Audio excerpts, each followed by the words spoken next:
என்ன தத்துவம்னே தெரியல.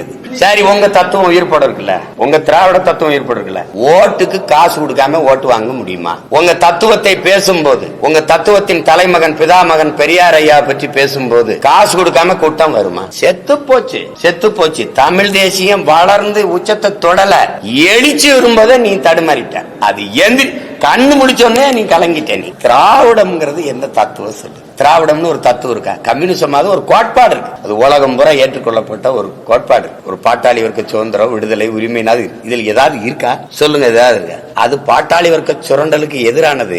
இது பாட்டாளி வர்க்கத்தை சுரண்டுவது. எது? இந்த திராவிடம். கம்யூனிச சித்தாந்தத்தை வச்சிருந்த தலைவர்களை தடுமாற வச்சு, அவர்களை தன்னோட வச்சு அவங்களை நீர்க்கடிக்கச்சது எது? நீங்க தான். 90 இடம் வச்சு எதிர்கட்சியா இருந்தது.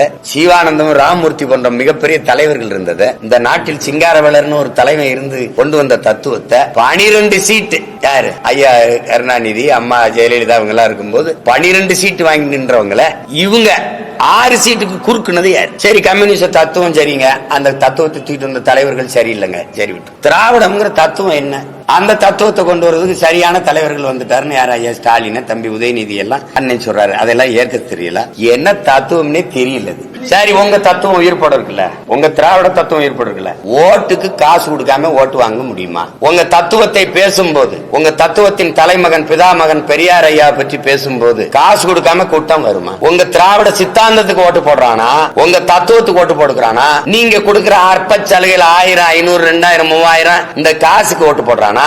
ஓட்டுக்கு காசு கொடுக்க வேண்டிய நிலைமை தத்துவம் நேர்மையா சரியா உயிர்ப்பட இருந்தா ஏன் வருது? தத்துவத்தை தாங்கி நிற்கிற தலைவர் பேசும்போது கூட்டம் வர மாட்டேங்குது. ஒரு வெளிப்படையான ஒரு சவால் விடுவான். எளிய மகன் நான் ஒரு இடத்தை குறிப்பான், நான் பேசுறேன், அதே இடத்துல ஐயா ஸ்டாலின் பேசணும். ஆனால் கட்சிக்காரன் காசு கொடுக்காம கூட்டி யாருக்கு கூட்டம் வருதுன்னு பாப்போம். செத்து போச்சு, செத்து போச்சு. தமிழ் தேசியம் வளர்ந்து உச்சத்தை தொடல, எழுச்சி வரும்போது நீ தடுமாறிட்ட. அது எந்திரி கண்ணு முடிச்சோன்னே நீ கலங்கிட்ட. நீ இன்னொரு 2-3 ஆண்டு கழிச்சு ஏதாவது பேசுறதுக்கு இருக்கலான்னு பாப்போம். தத்துவம் இது திராவிடம்ங்கிற ஒரு சித்தாந்தமா சொல்லுங்க? சித்தாந்தமா? அந்த சித்தாந்தம் திராவிடம் என்றால் என்ன? அந்த சித்தாந்தத்தை விளக்கி யாராவது பேசுங்க. எங்க அண்ணன் ஆராசா அல்லது அந்த தத்துவத்தை எடுத்து தலைமை தலகர்த்தாக்கள் பேசுங்க. ஆனா கம்யூனிசம்னா என்னன்னு பேசுறதுக்கு மணிக்கணக்கா இல்ல, நாள் கணக்கா பேசுறது கோட்பாடு.